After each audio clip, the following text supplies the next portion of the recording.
오늘 아침 하나님 말씀은 사도행전 11장입니다.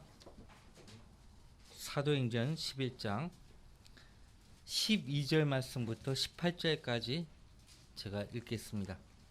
사도행전 11장 12절 말씀부터 18절까지.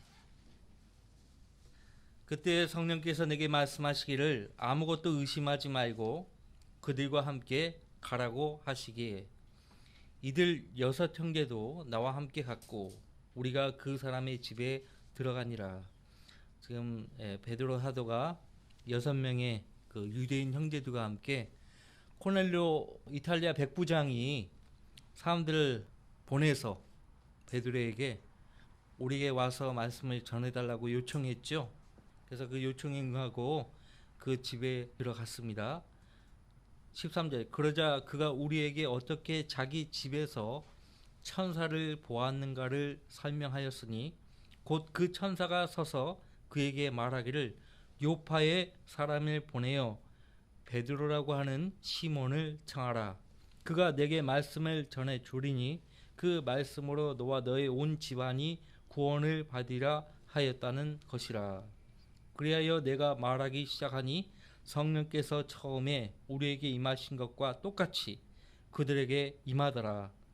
그때에 내가 주의 말씀 곧 요한은 정령 물로 침례를 주었으나 너희는 성령으로 침례를 받으리라고 말씀하신 것을 기억해노라.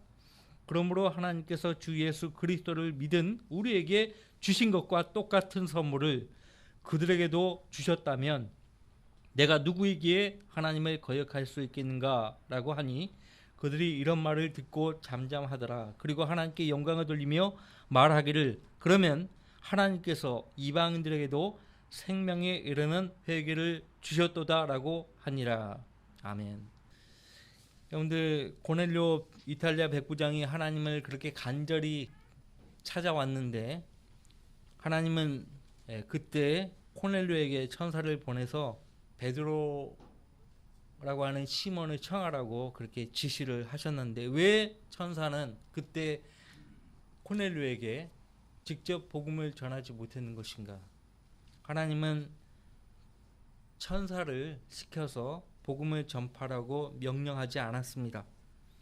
하나님은 천국의 열쇠들을 베드로에게 주셨기 때문에 베드로를 통해서 직접 복음을 전하기를 원하셨던 것이에요. 복음 전파는 천사들이 누릴 수 없는 특권입니다. 천사들은 이 복음 전파를 절대로 누릴 수가 없어요. 베드로전서 1장 12절 말씀에 의하면요. 성경의 예언들, 성경에 있는 모든 말씀들을 탐구하는 특권도 천사들이 굉장히 부러워한다라고 말하고 있어요. 천사들도 살펴보기를 간절히 원하는 것이라고 말하고 있습니다. 여러분이 성경을 가지고 상고하는 것이 얼마나 천사들 입장에서 부러워하는 일인가 한번 생각해 보세요. 성경을 가지고 있으면 뭐예요? 열심히 읽지도 않고. 성경대로 믿는 사람들이 뭐예요? 기록된 대로 믿는 사람들이란 얘기예요. 성경대로 행하려면 먼저 성경에서 무엇이라고 말씀하시는가를 알아야죠. 무조건 따르는 거 아니에요. 무조건 믿는 거 아니에요. 하나님이 어느 시대에 누구에게 하시는 말씀인가 파악을 해야죠. 천사들은요 복음을 전파하는 것을 굉장히 부러워해요. 그래서 누가복음 15장에 의하면요 잃어버린 한 죄인이 하나님께 회개하고 돌아오면은 하늘에서 천사들이 하나님 앞에서 굉장히 기뻐한다라고 말하고 있어요. 한 명의 죄인이 회개하고 돌아오면 천사들이 굉장히 기뻐해요. 난리가 나버립니다. 한 명의 죄인이 돌아오면 천사가 굉장히 기뻐해요. 우리 가운데 특히 우리 가족 가운데 회개하고 주님께 돌아왔다 그러면 얼마나 기쁜 일입니까? 그렇죠? 누군가가 여기 찾아왔어요. 내가 구원받았다고, 주님이 내 인생에 찾아오셨다고, 나 같은 죄인을 이렇게 변화시켜 주셨다고 간증합니다. 얼마나 감격스러운 일이에요. 그렇죠? 근데 그렇게 죄인들이 구원을 받고 돌아오는데도 불구하고 냉담한 사람들이 있어요. 냉담한 사람. 여기 11장 1절 말씀 보세요. 유대에 있는 사도들과 형제들이 이방인들도 하나님의 말씀을 받았다는 것을 들으니라. 우리가 구원을 받았다, 성령으로 거듭났다, 내가 예수님을 믿었다, 내가 예수님 영접해서 이렇게 새 사람이 되었다. 다양한 표현으로 구원받았다는 것을 이렇게 다양한 표현으로 말하잖아요. 우리가 딱 듣기를 원하는 그 표현이 그 입에서 안 나오면은 의심해요. 구원받지 않은 것 같다. 이렇게 의심합니다. 근데 그 사람이 성경을 처음부터 끝까지 다 읽은 사람이 아니에요. 이제 막 거듭난 사람이에요. 그러니 표현에 있어서 서툴 수밖에 없어요. 제가 구원받게 된 경위는 중학교 1학년 때 같은 반에서 짝꿍이었는데 중3 때 또 만난 거예요. 근데 이제 같은 학급 내에서는 이렇게 짝꿍을 정기적으로 바꾸거든요. 또 짝꿍이 된 거예요, 이 친구가. 근데 10월 달에 짝꿍이 되면서 나한테 하는 말이, 이 친구도 이제 구원받은 지 얼마 안 된 거예요. 나한테 너 구원받았냐고 묻는 거야. 난 교회 열심히 다니니까 구원받았겠지. 이렇게 그냥 얼버무리면서 대꾸했는데, 이 친구가 어느 날 자기 집으로 날 초대했어요. 근데 자기 딴에는 나를 주님께 인도해 보겠다고 성경책에 야광색 형광펜으로 죄, 뭐 죽음, 심판, 지옥, 예수 그리스도의 복음 그 관련 구절들을 다 이렇게 형광펜으로 이렇게 표시를 해두고 이제 나를 이제 주님께 인도하겠다고 나를 상담하는 거예요, 집에서. 이제 죄까지 왔어요. 죄. 그리고 이제 지옥의 형벌. 그러니까 이제 예수님이 너를 위해서 죽으셨다. 다 얘기해 준 거예요. 근데 그때 마귀가 방해를 해서요. 그때 마음을 열고 예수님 영접하면 될 텐데 갑자기 집으로 가고 싶은 마음이 생겨버린 거예요. 그래서 나 집에 가겠다고. 그 친구는 여태껏 거의 한 50분 넘게 설명했는데 집에 가겠다고 하니까 어떻게 못하는 거예요. 이때 내가 어떻게 해야 되지? 저 친구를 어떻게 붙잡고 예수님을 영접시키지? 그거를 이제 못하는 거죠. 서툰 거예요. 그래도 이렇게 표시를 해두고서 이렇게 복음을 전한다는 것 자체가 대단한 거죠. 그 중3 학생이 대단한 거예요. 그거 진짜. 나중에는 교회에서 전도 집회가 있다고, 그래서 이제 찾아가서 그 전도 집회 통해서 제가 구원을 받은 거예요. 전도 집회 마지막 날 그 목사가 요한복음 19장 말씀을 쭉 1절부터 읽는데 3절까지 왔어요. 그 3절 말씀을 딱 보고서 내 마음이 변한 거예요. 주님이 나 같은 죄인을 지옥의 저주에서 구원하기 위해서 나 대신에 십자가에 달려 돌아가셨구나. 그 보혈로 나의 모든 죄를 용서하셨구나. 그래서 다 이뤘다고 하신 말씀이구나. 마음속으로 그냥 믿은 거예요. 내가 주님 믿겠습니다. 이렇게 마음속으로. 입으로 시인하지 않고 마음속으로. 그날이 지금도 잊혀지지가 않아요. 내가 주님을 영접한 날. 주님께서 내 인생에 찾아오신 날. 일기를 썼기 때문에 내가 언제 구원받았는지 알죠. 기억하죠. 일기를 썼기 때문에. 자, 그러니까 여기 2절 말씀 보세요. 11장 2절. 그 후 베드로가 예루살렘에 올라가니 할례자들에 속한 자들이 그와 다투며. 할례자들이 누구예요? 유대인들이에요. 유대인들은 태어나면 하나님과 아브라함 사이의 언약, 그 언약에 들어가려면요. 그러니까 아브라함의 자녀로, 약속의 자녀가 되려면은 할례에 순종해야 돼요. 난지 8일 만에 산의 아이들은 다 할례를 받아야 되는 거예요. 그 할례를 통해서 아브라함의 자녀로 들어가는 것이죠. 유대인들이에요. 이때 이 할례자들에 속한 자들은 구원을 받은 거예요. 구원을 받은 것입니다. 근데 구원받았다고 하면서도 사도 베드로와 다투는데, 다투는 원인이 무엇이냐? 3절 말씀, 말하기를 당신은 할례 받지 않은 사람들에게 들어가서 그들과 함께 먹었도다 하니. 코넬료 그 이방인 그 사람들을 집에 들어갔잖아요. 그래서 그들과 먹었다는 얘기는 그들과 같이 교제를 했다는 거거든요. 그러니까 별것도 아니에요. 중요한 문제도 아니고, 지역교회에서의 문제를 보면은 큰 문제를 가지고 하는 게 아니라 사소한 문제, 정말 사소한 문제를 가지고요, 생각이 나누어지고 마음이 나누어져요. 베드로가 환상을 통해서 깨달은 것을 10장 34절 35절에서 밝혔죠.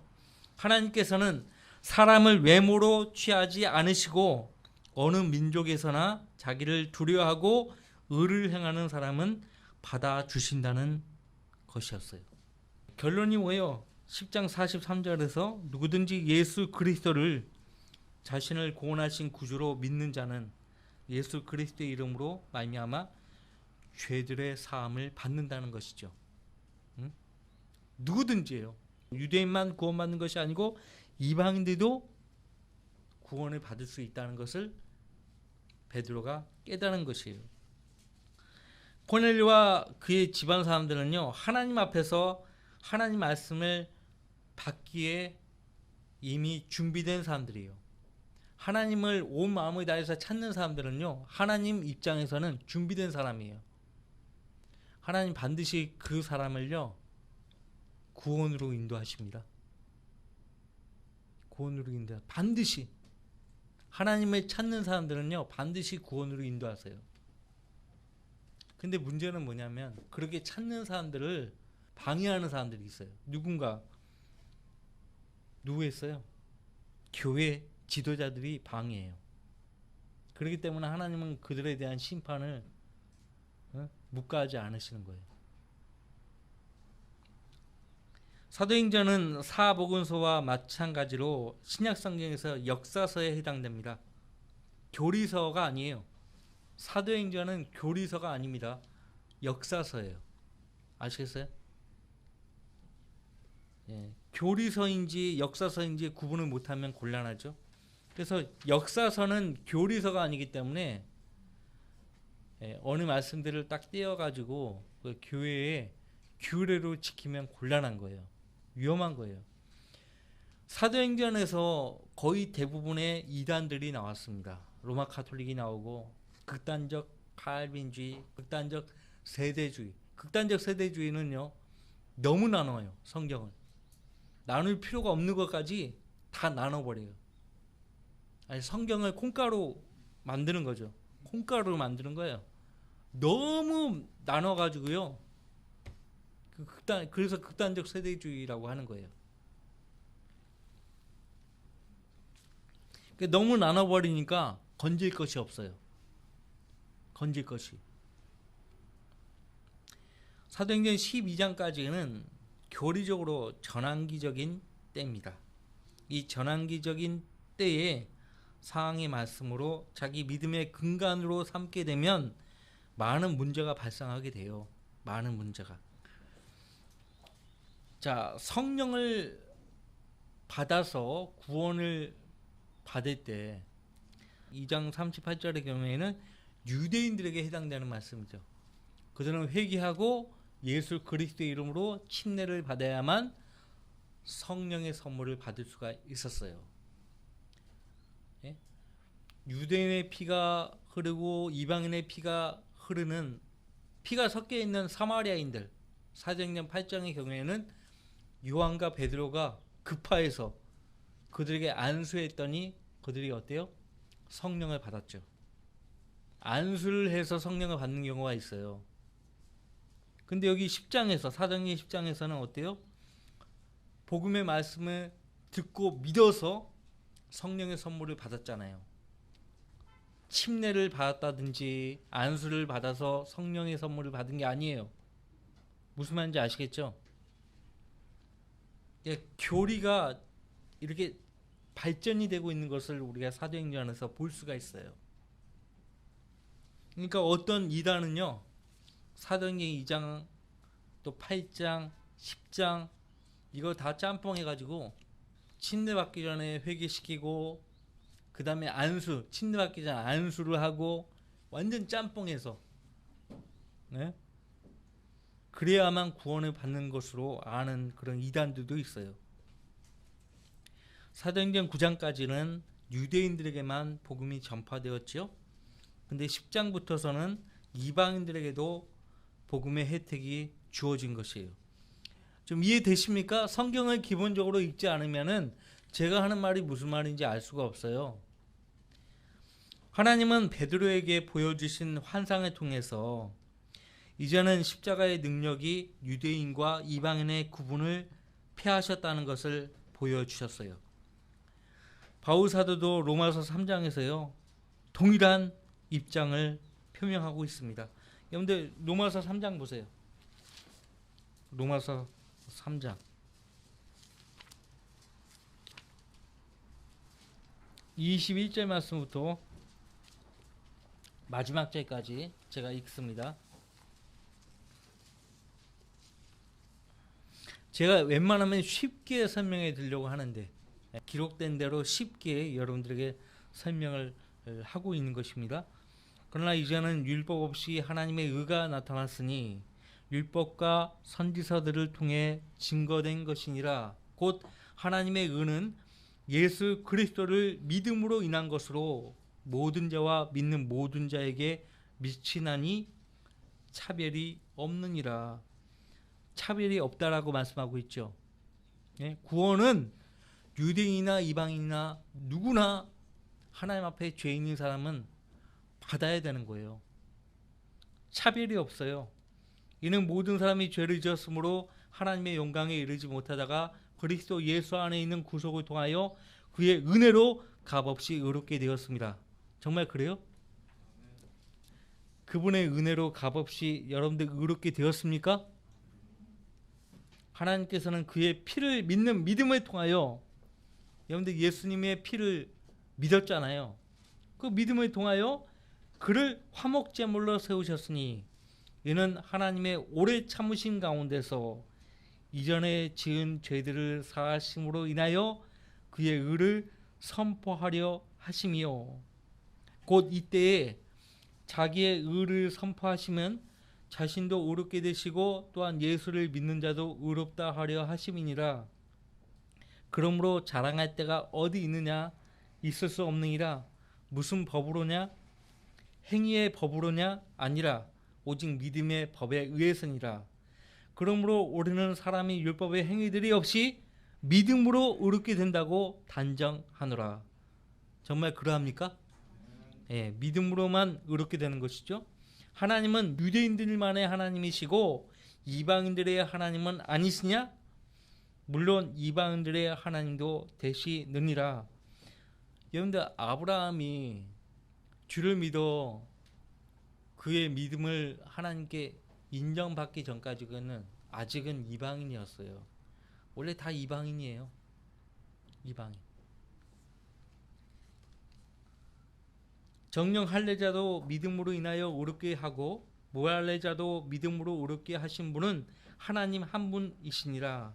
그렇다면 우리가 믿음으로 율법을 폐하느냐? 결코 그럴 수 없느니라. 오히려 우리가 율법을 굳게 세우느니라.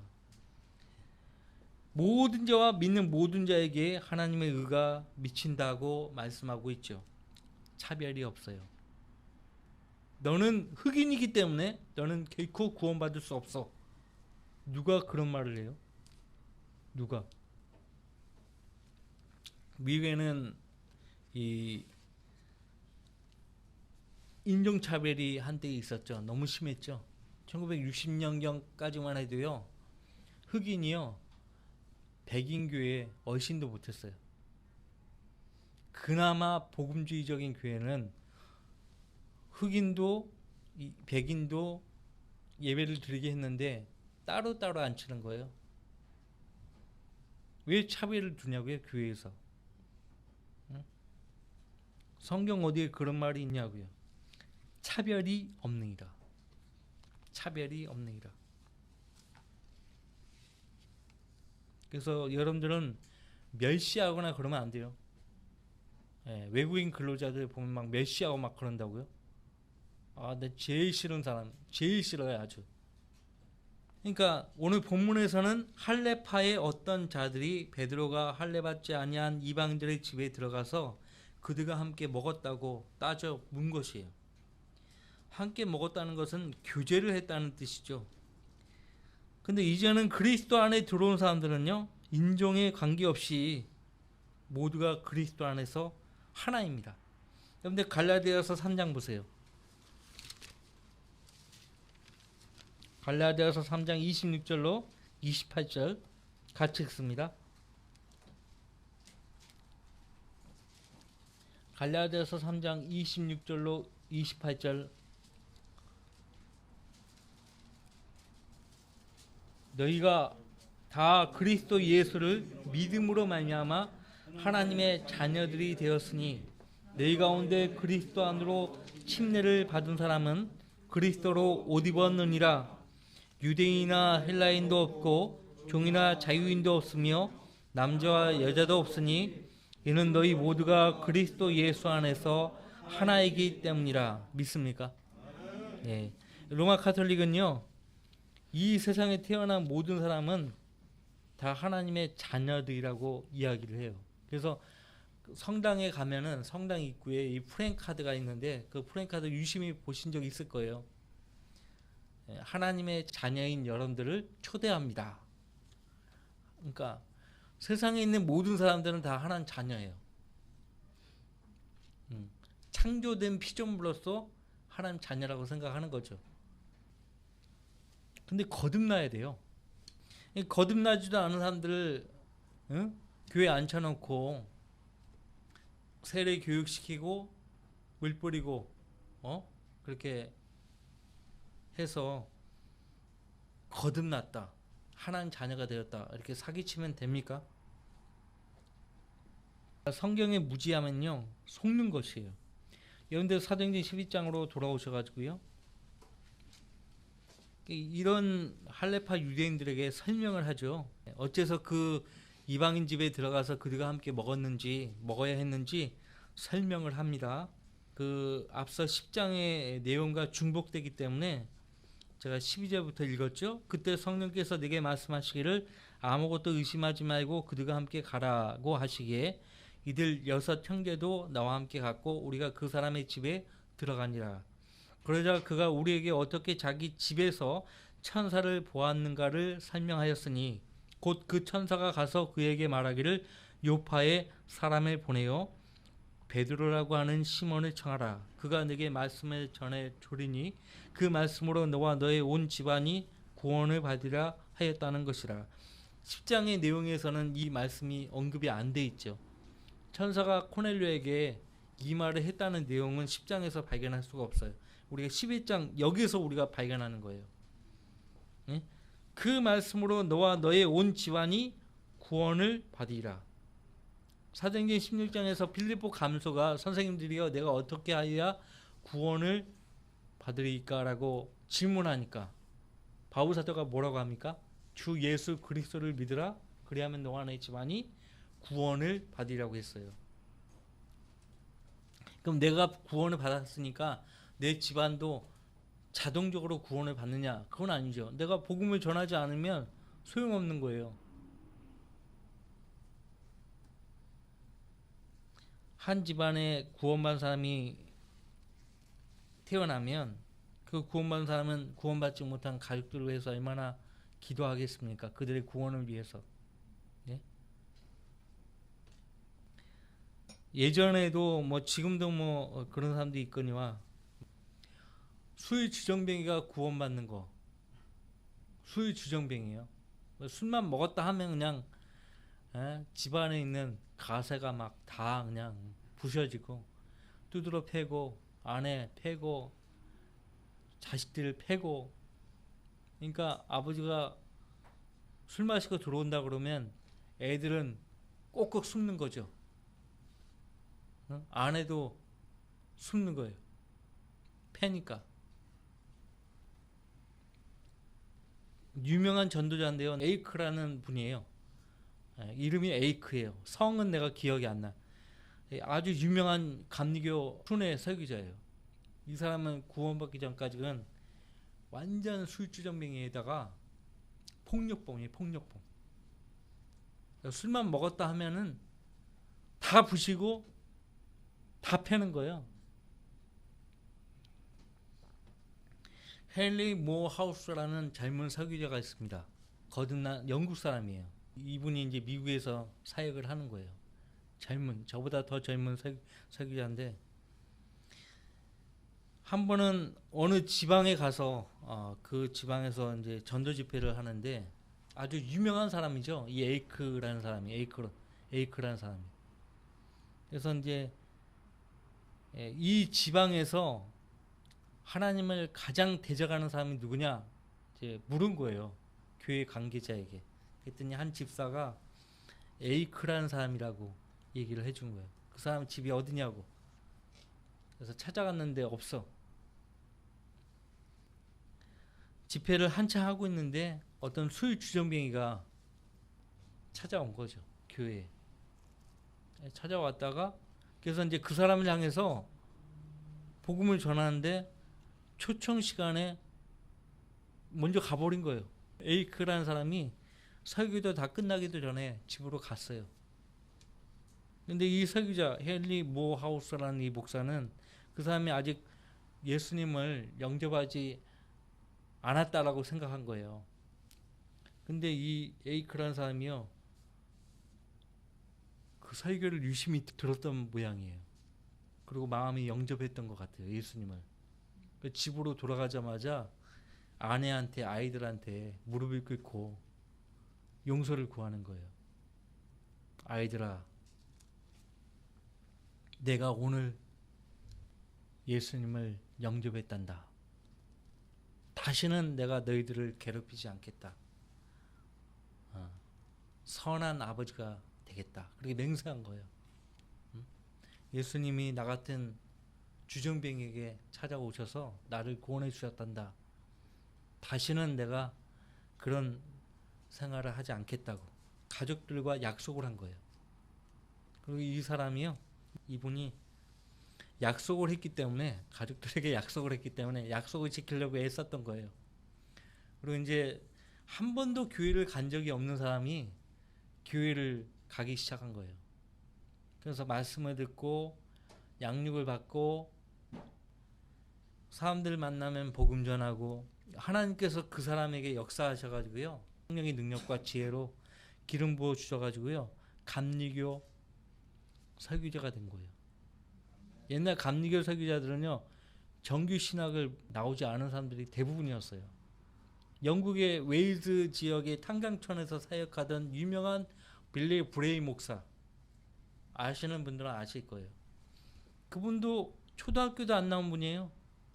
근데 하나님께서 딱 능력으로 기름 부어 주시니까 설교를 하고 사람들을 주님께 인도하잖아요. 탄강촌에 있는 사람들 있잖아요. 어부들, 얼마나 성격이 개팍한지 몰라요. 그런 사람들을 향해서 복음을 전한다는 것 자체가요, 쉬운 일이 아니에요. 근데 그 사람이 하나님 말씀을 전하면요, 사람들이 하던 일을 멈추고 그 사람의 말에 귀를 기울이는 거예요. 변화받는 거예요. 웨일스 부운동의 주역 가운데 한 사람이 빌리 브레이 목사예요. 유명합니다. 그러니까 이 에이크라는 사람이요, 그렇게 해서 구원을 받고 변화되어서요, 하나님의 종이 된 거예요. 하나님의 종이 된 것이에요.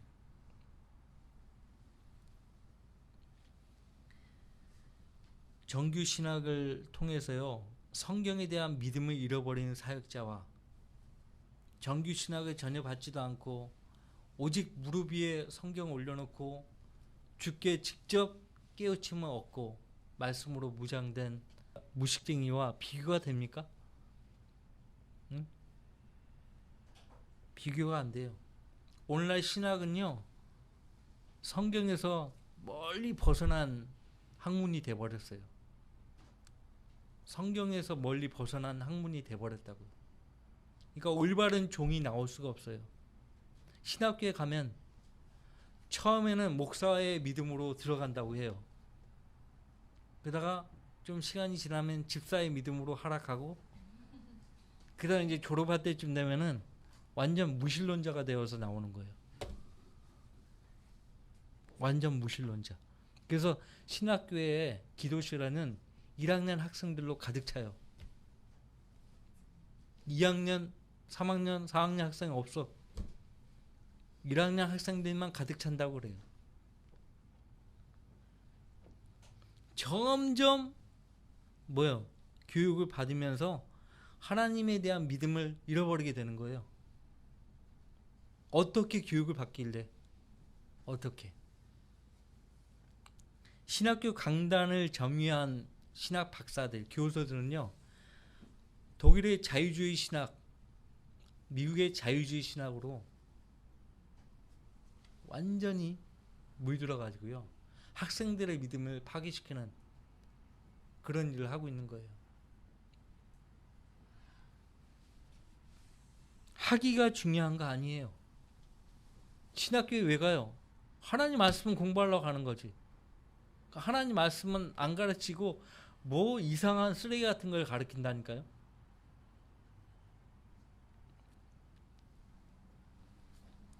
본문 비평학, 하나님의 말씀 본문 있잖아요. 이 본문을 비평한다는 거예요. 자기가 무슨 권한으로 비평을 해요? 말씀 위에 올라선 거잖아요. 네? 그러니까 제가 자주 얘기하지만 상대가 구원도 안 받은 상태에 있고 또 성경의 하나님 말씀이라는 믿음이 없는 사람을 앉혀놓고 대화한다는 것 자체가요, 안 되는 거예요. 시간 낭비예요. 다시 사도행전 11장 15절. 그래야 내가 말하기 시작하니 성령께서 처음에 우리에게 임하신 것과 똑같이 그들에게 임하더라. 오순절 때 성령을 받았잖아요. 똑같이 성령이 그들에게 임하는 것을 본 것이에요. 눈에 보입니까? 성령이 임하는 것을? 그들이 반응하는 것을 통해서 알 수 있다고 했잖아요. 그죠? 예수님이 찾아온 사람은요, 가만히 있지를 않아요. 어떻게든 표현을 하게 돼 있어요. 어떻게든. 16절. 그때 내가 주의 말씀 곧 요한은 정령 물로 침례를 주었으나 너희는 성령으로 침례를 받으라고 말씀하신 것을 기억했노라. 그러므로 하나님께서 주 예수 그리스도를 믿은 우리에게 주신 것과 똑같은 선물을 그들에게도 주셨다면 내가 누구이기에 하나님을 거역할 수 있겠는가라고 하니 그들이 이런 말을 듣고 잠잠하더라. 베드로 사도와 함께 갔던 6명의 형제들은 본 것이에요. 바로 그들 때문에 그 이방인 코넬료 집안의 사람들이 방언을 말한 거예요. 방언으로 하나님을 높인 거예요. 그 사도행전에 나오는 방언들은 거의 대부분이요, 초자연적인 방언입니다. 네, 초자연적인 방언이에요. 이방인들이 히브리인이 아니에요. 그러니까 히브리어를 구사한다 해도 기초 회화는 하겠죠. 이렇게 뭐 밥 먹었냐, 어디 가냐 이런 거는 하겠죠. 카이사랴 유대 땅에 살면서 그 정도 대화 못하면 못 살죠. 로마 제국 시대 때 로마 제국이 통치하는 이방 나라니까 내가 굳이 피침략국의 언어를 내가 알아야 돼? 또 이런 생각하고 있을는지도 몰라요. 로마 사람들이에요, 이 사람들. 콜넬료 집안에 모여있는 사람들은 거의 대부분이 헬라어거든요. 근데 히브리어를 전혀 구사를 못하는 사람들이 있을 텐데 그 사람들이 방언을 말을, 이때 방언은 히브리어에게 히브리어. 네? 히브리어. 그러니까 전혀 배우지도 않고 구사하지도 못하는 그 이방인들 입에서 전혀 다른 언어로 하나님을 높이니까 믿을 수밖에 없는 거죠. 성경에 나오는 방언들은 초자연적인 거예요. 한 번도 배운 적이 없는 그 언어를 하는 거예요. 성령께서 역사하셔서. 지금 방언은요, 연습을 한다든지 악한 영을 받아가지고 하는 경우가 대부분이에요. 예? 믿는 자들을 위한 것이 아니고 믿지 않는 자들을 위한 표적이라고 고린도전서 14장에서 말하고 있거든요. 방언한다는 것은, 지금 방언한다는 것은요, 악령을 받았다는 증거예요. 성령을 받은 게 아니에요. 악령을 받은 거예요. 아시겠어요? 악령을 받으면요, 이 영적인 체계가 무너집니다. 하나님께 대한 믿음이요, 무너집니다. 마귀가 그 공작을 하는 거예요. 그 공작을. 무섭죠? 응? 그러니까 이적이나 표적, 기적, 이 방언 이런 것들을 자꾸 찾고 구하면요, 악한 영에 사로잡힐 수 있어요. 지금은 표적의 시대가 아니에요. 하나님 표적으로 역사하지 않아요. 기록된 말씀을 통해서만 역사하십니다. 이 기록된 말씀을 믿는 그 믿음을 보시고 우리 삶을 인도해 가십니다. 자, 그래서 18절, 그들이 이런 말을 듣고 잠잠하더라. 그리고 하나님께 영광을 돌리며 말하기를, 그러면 하나님께서 이방인들에게도 생명에 이르는 회개를 주셨도다라고 하니라. 그때 스데반에게 일어난 박해로 인하여 널리 흩어진 사람들이 멀리 페니케와 쿠프로와 안티오까지 가서 오직 유대인들에게만 말씀을 전파하더라. 아직도 유대인 형제들은요, 이방인들을 거들떠보지 않는 거예요. 이 유대인들이 굉장히 고집이, 선민의식이 또 강하잖아요. 여기 페니케는 여러분이 잘 알고 있는 페니키아, 지금 투로와 시돈 지역, 지중해 그 이스라엘 땅에 보면은 북부 지역이죠. 지금 레바논 땅이에요. 레바논. 페니케, 레바논 땅. 9%. 지금 리비아 땅입니다. 북아프리카 지역. 북아프리카. 이집트에서 좀 위쪽이죠. 그 다음에 안티옥이라고 하는데, 성경에서 안티옥이 두 군데가 나와요. 여기서는 시리아 안티옥이고요. 바울 사도가 전도 여행할 때 그 안티옥은 피시디아 안티옥, 터키 지역에 있는, 터키 지역에도 안티옥이 있어요. 여기서는 시리아 안티옥입니다. 시리아 안티옥. 당시 이 굉장히 그 규모가 큰 도시였다고 해요. 안티옥. 80만 명이나 되는 인구가 거주했다고 알려져 있어요. 80만 명. 자, 그 사람들 가운데는 코프로와 코레네 사람 몇 명이 있었는데 그들이 안티옥에 와서는 그리스도인들에게 주 예수를 전파하니라. 코프로와 코레네 사람 몇 명은요, 그리스도인들에게 예수님을 전파했다고 말합니다. 예? 그러니까 이방인이지만은 유대교로 개종한 사람들이었고, 이들이 복음을 통해서 구원을 받았죠. 이 사람들이 그리스도인들에게 복음을 전한 거예요. 주님을 전한 거예요. 그랬더니 22절, 주의 손이 그들과 함께 하시니 많은 수가 믿고 주께로 돌아서니라. 많은 수가 믿고 주께로 돌아서니라. 유대인들이 거부를 하니까 이방인들에게도 복음의 혜택을 주님께서 허락을 하시는 거예요. 근데 복음은 예루살렘에서부터 시작이 되었죠. 사도행전 1장 8절에 성령이 너에게 임하시면 너희가 능력을 받으리니 그리하면 예루살렘과 온 유대와 사마리아와 땅 끝까지 이르러 너희는 내게 증인이 되리라. 그 사도행전의 기록을 보면 예루살렘에서 시작된 그 복음이 온 유대와 사마리아와 그리고 이 땅 끝까지 지금 가고 있는 거예요. 땅 끝까지. 주님은 항상 계획하신 대로 그분의 교회를 인도하십니다. 걱정할 필요 없어요. 주님의 필요하신 주님의 교회는 주님이 인도하시는 거예요. 걱정할 필요 없어요. 주님이 세우신 교회잖아요. 그때 22절 예루살렘에 있는 교회가 이런 일에 관한 소식을 듣고 바나바를 멀리 안티옥까지 가도록 보내니라. 예루살렘 교회가 사도 바나바를 시리아 안티옥까지 급파시키죠.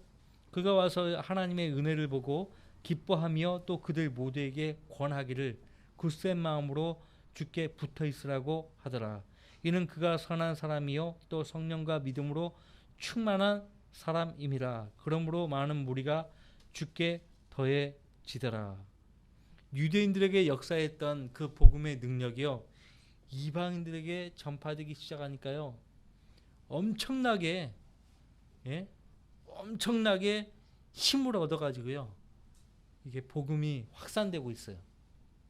복음이 확산되는 것을 우리가 11장 후반부에서 이렇게 보고 있는 것입니다. 굳센 마음으로 주께 붙어 있으라. 왜 이런 말을 했을까요? 바나바가 이방인 성도들에게 굳센 마음으로. 로마 제국 당시에는 로마의 악한 왕들이 핍박을 많이 했습니다. 또 게다가 이 유대 사회에서 복음이 증거되고 있기 때문에 로마 제국 당시에 유대인들이 로마 지역 곳곳에 퍼져 있는 상태예요. 그러니까 곳곳에서 유대인들이 구원받은 사람들을 방해하는 거예요. 공격하는 거예요. 핍박하는 거예요. 그 핍박의 정도가 엄청 심했어요. 사도 바울을 죽이지 않으면은 물도 안 마시고 음식도 안 먹겠다고 결심한 40명이 넘는 유대인들이 결성이 되는 것을 보면 알 수 있죠. 자, 25절 그 후에 바나바가 사울을 찾으러 타소에 가서 그를 만나 안티옥으로 데리고 오니라. 바나바는 사울이 교회 형제자매들이 그에 대해서 경기하고 있을 때 그 경기심을 풀게 한 인물이죠. 확실하게 구원받았다. 확실하게 우리의 믿음, 동질의 믿음을 갖게 되었다. 안심하라고. 바나바 형제가 굉장히 공을 많이 세웠어요. 이렇게 이방인들이 하나님 말씀을 받기 시작하고 이방인들이 주님 말씀으로 든든히 세워져 가야 한다는 사실을 알았기 때문에 동력자가 필요한 것이에요. 그래서 바나바가 타소에 있는 사울을 찾으러 간 거예요. 그래가지고 26절 말씀이 또 중요한데요. 그리하여 그들이 1년 내내 교회와 함께 있으면서 많은 무리를 가르치니 사울 형제와 바나바가 이렇게 교회와 시리아 안티옥 교회와 함께 있으면서 많은 무리를 가르치고 또 안티옥에서 그렇게 제자들이 처음으로 1년 내내 처음으로 함께하면서 비로소 그리스도인이라고 불리더라. 그리스도인이라는 이 칭호는요. 밖에 있는 외부 사람들이 하나님 믿지 않는 사람들이 붙여준 이름이 아니고 교회 안에 있는 제자들이 그리스도의 제자들이 서로에게 붙여준 이름이에요. 아시겠어요? 그리스도인이라는 이 표현이 여기서만 나오는 것이 아니고 사도행전 26장 28절 바울사도가 펠릭스 각하에게 말씀을 전파하니까 펠릭스가 뭐라고 합니까? 그만하라고. 더 이상 너가 나를 거의 그리스도인이 되게 한다고. 거의 그리스도인이 되게 한다고. 표현이 웃기죠. 그리스도인이 됐으면 되는 거지 거의 그리스도인은 없어요. 그러니까 내가 넘어갈 것 같다 이거예요. 네 말을 조금이라도 더 듣게 되면 내가 넘어갈 것 같다. 그러니까 나 넘어가고 싶지 않다. 그만하라. 말을 그만하라고. 베드로전서 4장 16절 말씀에 그리스도인으로서 우리가 고난을 당한다라고 말하고 있어요. 그리스도인이라는 이 칭호는요. 함부로 부르는 거 아니에요. 여러분들 그리스도인이에요. 구원받으면 다 그리스도인이 되는 것도 아니에요. 제자를 그리스도인이라고 하는데 제자가 누구인가 하니까요. 이 말만 하고 이제 마칠게요. 훈련받은 사람이에요. 훈련받은 사람이 제자예요. 말씀으로 훈련받은 사람, 단련받은 사람, 기도하는 법을 익히고 하나님을 두려워하는 법을 익히고, 예? 연단을 받고 그런 사람이 그리스도인이라고 불릴 수 있어요. 구원받으면 다 그리스도인이 아니에요. 하도 구원받지 않은 사람들이 많기 때문에 우리가 이제 구원받았다고 하면은 그리스도인으로 그렇게 여기는데, 그리스도인은요 그리스도의 사람이에요. 로마서 8장에서 바울 사도가 말한 것처럼 그리스도의 사람이에요. 그리스도께 속한 사람, 그리스도의 사람. 여러분들 그리스도의 사람이에요. 어디를 가든지 주님께서 여러분들을 대하실 때 너는 내 사람이야, 너는 내게 속한 사람이야, 이렇게 여러분들을 부르시고 여러분들을 대우하십니까? 함부로 그리스도인이라고 부르면 안 돼요. 함부로. 여기선 제자들이 처음으로 그리스도인이라고 불렸다라고 말을 하고 있잖아요. 제자. 구원받았으면 다 그리스도인이 되는 거 아니에요, 사실. 어느 때부터 이게 잘못된 거예요. 구원받은 사람은 다 그리스도인이라고, 이건 잘못된 거거든요, 사실. 함부로 부르면 안 되는 거예요, 사실. 여러분들 스스로 한번 보세요. 나는 그리스도인인가? 나는 그리스도의 제자인가? 나는 그리스도의 사람인가? 나는 그리스도께 속한 사람인가? 우리가 이제 계속 보겠지만은 신약 성경에 의하면요, 그리스도의 제자는 누구인가에 대해서 분명하고 명확하게 우리에게 알려주고 있습니다. 그러니까 그 자격 요건에 우리가 맞춰야 돼요. 성경의 자격 요건에 우리가 맞춰 가려고 해야 돼요. 아시겠어요? 난 죽었다 깨어나도 그리스도께 속한 사람은 못 될 것 같아. 아니요. 그렇게 될 수 있게 하려고 우리 안에 그분의 거룩한 영을 허락하신 거예요. 그 성령께서 여러분들을 그리스도인으로 되도록 인도하시고 가르치십니다. 그러니까 성령님의 인도하심에 항상 민감하게 반응해야 돼요. 민감하게. 항상 기도할 줄 알고 크고 작은 일, 사소한 일까지도 하나님의 도움을 구하고 하나님의 인도를 구하고 그렇게 살려고 해야 돼요. 이거는 하나님 도움 없이도 나 혼자 할 수 있어. 그런 생각 자체를 버리셔야 돼요. 우린 그리스도께 속한 사람이 된 거예요. 그러니까 사소한 일까지도 주님께 알려드리고 주님의 인도를 구하고 인도를 받는 그런 습관을 들이셔야 돼요. 아직도 그런 습관이 없는 분들이 있어요. 내가 보니까. 자, 이 교회가, 성경 내는 교회만이 그런 것들을 가르쳐 줍니다. 그런 것들을 배울 수 있는 곳이에요. 다 같이 기도합시다.